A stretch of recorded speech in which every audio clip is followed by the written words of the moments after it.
వేరే మ్యూజిక్ చేసినప్పుడు కూడా ఫస్ట్ నాకు ఫోన్ చేసి చెప్తాడు, సార్ ఈ సినిమా వీళ్ళతో చేస్తాను సార్, అదేంటి సార్ నాతో చెప్పారు. సో అంత క్లోజ్ మేము.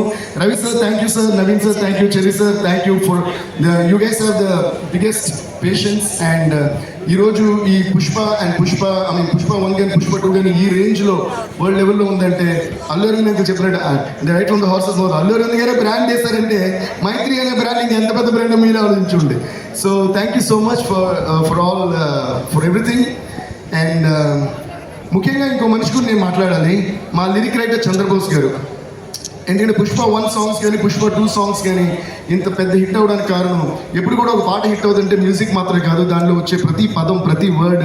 బికాస్ ఒక సినిమాని ఎంతమంది కష్టపడి తీసినా face of the film hero, అలాగే ఒక పాటను ఎంత కష్టపడి చేసినా face of the song lyric అని నా ఫీలింగ్. అందుకని లిరిక్ క్లియర్గా అనిపించాలి, ఎందుకంటే ఏం పాడుతున్నాం అని తెలిసినే ఆ పాట ఏం చెప్తుంది అని తెలుస్తుంది. సో అలా మాకు ప్రతి వర్డ్ మ్యాజికల్గా రాసిచ్చిన మా చంద్రబోస్ గారికి చాలా చాలా చాలా థ్యాంక్స్. అండ్ ఆయన ఒరిజినల్ ఎంత బాగా రాశారో అంతే కష్టపడి మా మిగతా లాంగ్వేజ్ లిరిక్ రైటర్స్, అంటే తమిళ్లో రాసిన వివేక గారు కానీ, మలయాళంలో రాసిన సిజు తొరూరు గారు కానీ, హిందీలో రాసిన రకీబ్ ఆలం గారు కానీ, కన్నడలో రాసిన వరదరాజ్ గారు కానీ. Varadaraj sir thank you so much. So వీళ్ళందరికీ నేను పేరున థ్యాంక్స్ చెప్పుకుంటున్నాను. And also thanks to all my singers. So ఇప్పటివరకు నేను చెప్పిన పేర్లన్నింటికి కలిపి ఒకసారి పెద్దగా క్లాప్స్ కొట్టండి. సరిపోదు, ఇంకా ఫైర్ లాగా అది వైల్డ్ ఫైర్ లో ఉండాలి. కొట్టండి Hyderabad. Huge round of applause to all this lovely technicians, producers and everybody.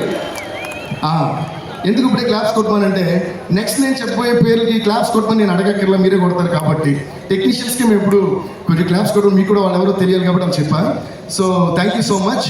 Next చెప్పాలంటే by the way, please give a big round of applause to all the dancers who performed and the band who played violin. చాలా అందంగా వాయించారు. So వాళ్ళు కూడా ఒక పెద్ద round of applause. So next చూపే బంగారమాయనే శ్రీవల్లి, మాటే మాణిక్యమాయనే, చూపే బంగారమాయనే శ్రీవల్లి, నవ్వే నవరత్నమాయనే. మా శ్రీవల్లి రష్మిక గారికి, Rashmika thank you so much for being the sweetest and the most beautiful and the most gorgeous Srivalli on the screen. నేను బన్నీతో అంటా ఉంటా, మొన్న కూడా అన్నాను, శ్రీవల్లిని పుష్పని కలిపి చూసి శ్రీవల్లి వేరే సినిమాలో వేరే హీరో యాక్ట్ చేస్తున్నా నాకు కోపం వస్తుంది. అదేంటి శ్రీవల్లి ఇతం బతుకుతుంది ఏంటి అన్నంత ఫీలింగ్ వచ్చింది. అంత ఇచ్చారు మీరు chemistry. Please give a huge round of applause to Srivalli and Pushpa.